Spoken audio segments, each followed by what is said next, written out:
Daniel Ben-Simon, bonjour, Boker Tov.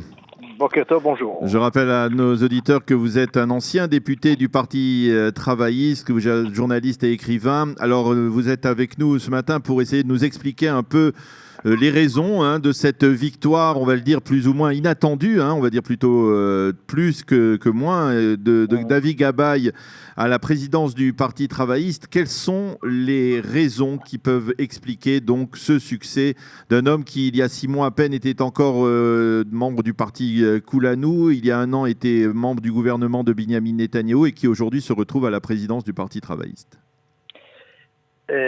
Daniel, personne ne s'attendait à ce résultat. Les gens espéraient un changement, mais je connais ce parti. Je faisais partie de ce parti et les changements sont rares.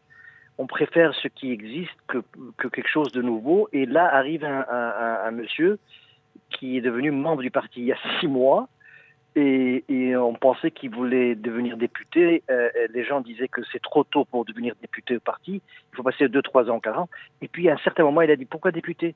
Je veux être chef du parti. » Bien sûr qu'il est devenu la rigolade du parti, mais il y avait qu'un sentiment qu'il avait compris mieux que les autres au sein du parti, c'est que les gens voulaient un changement, voulaient quelque chose. L'effet Macron a travaillé des heures supplémentaires dans ce parti. Et ce qui s'est passé aux États-Unis, en Angleterre, il y avait ce sentiment, si le monde change, pourquoi pas nous? Et là, je crois que Avi Gabaye a saisi le moment et ce sentiment de changement qui était au sein du parti.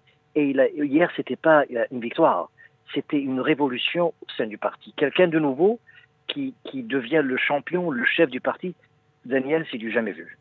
Alors, il y a, on parle effectivement de la comparaison avec Emmanuel Macron, bien entendu, bien que, en fait, on n'est pas dans la même constellation, puisque Macron, lui, a quitté son parti, le Parti socialiste, et qu'il est président de la République. Comment, maintenant, Avi Gabaye peut-il essayer de modifier la classe politique, de faire éclater la classe politique israélienne, comme l'a fait, on va dire, ces derniers mois en France Emmanuel Macron, pour parvenir justement au pouvoir? Est-ce qu'il est réaliste de parler d'un homme dont on ne connaît quasiment rien comme futur Premier ministre?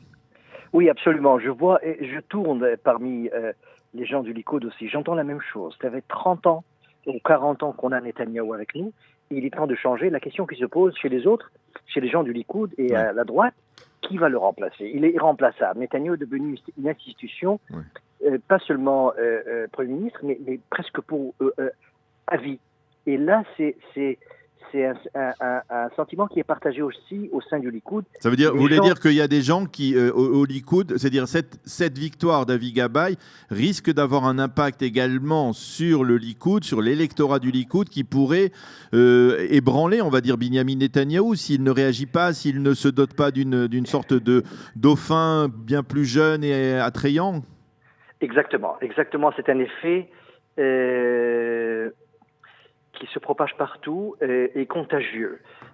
La fête d'hier soir au Parti travailliste était une fête unique. On n'a jamais vu ce sentiment parce que c'est toujours les généraux et les chefs du parti qui se remplacent. Et là, c'est quelqu'un qui vient et on ne sait absolument rien sur lui. Et je crois que les gens du Likoud ont le même sentiment. Netanyahou, trop de temps. Et je crois qu'il devrait, à sa place, je me méfierais de cette victoire. Parce que c'est pas seulement du Parti travailliste, c'est ce sentiment général. Des gens qui veulent un changement, qui voient la télévision, qui regardent et qui voient ce qui se passe dans le monde, ils veulent la même chose. On veut faire partie de ce monde de changement. Alors, tout de même, le Parti travailliste est connu, enfin, depuis de nombreuses années, en particulier depuis les 10-15 dernières années, pour être un parti qui Orel, et ses présidents, qui consomme ses présidents et qui les jette assez rapidement. Qu'est-ce qui fait que... Est-ce que cela ne risque pas de se produire avec Avi Gabaye? Est-ce que finalement, Avi Gabaye, même s'il est nouveau, même s'il porte un nouvel espoir, il ne risque pas de subir la loi dure et violente du Parti travailliste qui limoge très rapidement ses présidents s'ils n'obtiennent pas de résultats? Mais bien sûr, c'est un instinct naturel. Au Parti travailliste, on coupe les têtes. Voilà. Un an après, il faut bye-bye et on les reçoit avec grand enthousiasme. Et un an après, on leur dit au revoir et adieu. Mais ce qui s'est passé hier, c'est autre chose, Daniel. C'est des gens que j'ai jamais vus au parti. C'est des jeunes. C'est un vote populaire. Le parti, l'establishment, les institutions du parti ont voté pour Amir Peretz. Et ça, c'est le grand choc. C'est-à-dire que la nouvelle immigration au parti a gagné les fondateurs. Et Amir Peretz avait l'Aïstadrout, avait les Arabes, avait les anciens. Il fallait voir cette division incroyable entre deux générations. La génération jeune qui vient d'arriver, les gens qui ont la vingtaine, la trentaine, et l'establishment travailliste. Et sur ça, je crois que ça change. Ça n'a fait jamais partie du parti. Le parti, c'est surtout les institutions, c'est les anciens, c'est l'Aïstadrout. L'Aïstadrout a toujours gagné. Et là, hier, ce qui s'est passé, c'est un phénomène nouveau. C'est des nouveaux membres du parti et des étudiants, la vingtaine, la trentaine, qui ont fait cette révolution. Est-ce qu'ils vont couper la tête à Avi Gabay dans 1 an, dans 2 ans? Je ne sais pas, mais ce qui est sûr, c'est que le parti est en train de changer. C'est fini le profil vieux du parti, les gens qui ont 80 ans, 90 ans, qui viennent dans les réunions du parti pour écouter les discours. Hier, c'était un mouvement de jeunesse. Alors, le parti travaillé a changé. Alors, Daniel Ben-Simon, vous m'avez dit que vous étiez proche d'Avi Gabay, que vous l'avez soutenu, en tout cas dans cette campagne. On ne peut pas ne pas mentionner le fait qu'Avi Gabay est venu du bas de l'échelle, puisque c'est un homme qui a vécu, qui est né en Israël, certes, qui est né à Baka, dans le quartier de Baka, en 1967, mais qui est d'origine marocaine et d'une certaine manière... je pensais, et je le disais il y a 2-3 jours, qu'aurait dit Golda Meir en voyant Avi Gabay être élue à la présidence du Parti travailliste après qu'elle ait occupé ce poste et que dans les années 70, elle avait prononcé cette fameuse phrase en direction des séfarades ils ne sont pas sympas. Qu'est-ce qu'elle aurait dit aujourd'hui? Qui est Avi Gabay aujourd'hui? Qui est cet homme-là? C'est pas seulement Golda Meir. Je crois que tous les fondateurs du parti, il faut se rappeler, Daniel, qu'aux années 50, il y avait un débat incroyable, et très fort sur la question: est-ce qu'il faut laisser les Marocains venir en Israël? Est-ce qu'il faut donner à cette immigration la même carte blanche que les autres immigrations? Il y avait un débat c'est en fin de compte Ben Gurion qui a tranché la question. Malgré les problèmes qui vont créer ces gens-là, on va les amener. Mais mon journal, le journal où j'ai travaillé à Haaretz, est arrivé à la conclusion qu'il faut une sélection, que tous peuvent venir sauf les Marocains. C'est pour ça que la victoire d'un jeune immigrant marocain qui est né en Israël, aux parents marocains, c'est pas une révolte, c'est une révolution. Et c'est pas seulement un candidat marocain, 2 candidats marocains. C'est-à-dire que le parti qui a rejeté l'immigration marocaine les a reçus en tant que chef du parti. Et ça, c'est encore un changement dans ce parti. Et c'est aussi un souci de plus pour Binyamin Netanyahou, qui risque de voir peut-être un électorat de droite traditionnellement acquis au Likoud, peut-être être tenté par un leadership qui vient de la base. Exactement. Le lectorat du Likoud, c'est l'électorat séfarade. Oui.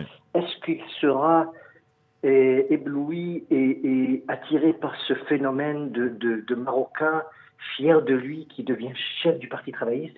Parce que le vote ici n'est pas toujours normal. Ça ne va pas avec l'idéologie, ça va avec d'autres problèmes qui n'ont rien à faire avec la vision de l'idéologie. Et ça pose un problème à M. Netanyahou, qui a la majorité du vote de l'électorat séfarade vote pour lui. Est-ce que ça va continuer? Est-ce que ça va durer? Eh ben, je pense que toutes ces questions auront les réponses prochainement, puisque déjà le Parti travailliste va demander des élections anticipées au plus tôt possible, octobre-novembre, et on verra. On n'aura pas le temps de réfléchir parce qu'on rentre déjà dans une campagne électorale. Apparemment, il y aura une date, ou novembre ou décembre, pour les prochaines élections, et on aura toutes les réponses, Daniel, à vos questions. Je vous assure. Une dernière question. Qui est Avi Gabay? On a parlé de lui comme étant une sorte de capitaliste, un homme, on va dire, un homme des affaires qui a été patron de Bezek. Alors, est-ce qu'il a quelque chose de travailliste dans le fond, au niveau social? Je l'ai rencontré il y a 6 mois ou 7 mois. Il m'a appelé. Est-ce qu'on peut prendre un café ensemble? Je suis venu le voir. Je le connaissais pas. Et j'avais écrit un livre sur les Marocains, une sorte d'autobiographie. Et il m'a dit que c'est la première fois qu'il a senti ce côté-là nostalgique pour ses parents, sa mère qui parle arabe mieux que l'hébreu, arabe marocain, et ses racines. C'est un retour à ses racines. On a passé 2 heures, au lieu de prendre un café, on a mangé un hummus, et il posait des questions sur le Maroc. Il voulait aller au Maroc pour rencontrer ses racines. Alors c'est un retour extraordinaire à un monsieur qui est rentré dans un parti politique social, avec une vision un peu sociale, et qui cherche ses racines politiques. Et il m'a dit, qu'est-ce que tu penses si je rentre au Parti travailliste? Il se sentait beaucoup plus proche de ce parti, malgré son passé aux années 50. Et je crois qu'il n'a pas toutes les réponses lui-même. Il a essayé, et il a eu de la chance parce que c'est un moment qu'il a saisi, ce sentiment d'avoir quelqu'un de nouveau qui sait parler, qui s'est fait une très belle carrière, qui a commencé de rien et qui est devenu un grand chef d'entreprise. Et là, je crois qu'il a réussi à toucher le cœur des jeunes membres du Parti travailliste.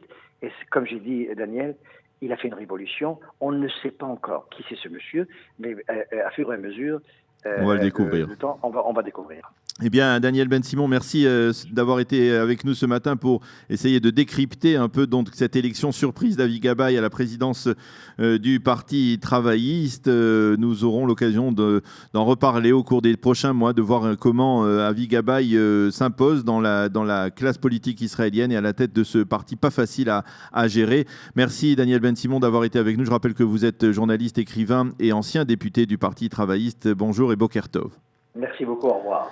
Voilà, il est 8h25 sur studiocalita.com. Nous nous retrouvons dans quelques minutes avec Eliana Gurfinkel pour sa chronique Un jour notre histoire, qui, comme je vous le disais tout à l'heure, est consacrée à cette date anniversaire, cette date du jeûne du 17 Tammuz, qui marque le début de la période des 3 semaines qui va aboutir au jeûne de Tisha B'Av, qui commémore la destruction des 2 temples de Jérusalem. Ce sera après une petite page musicale.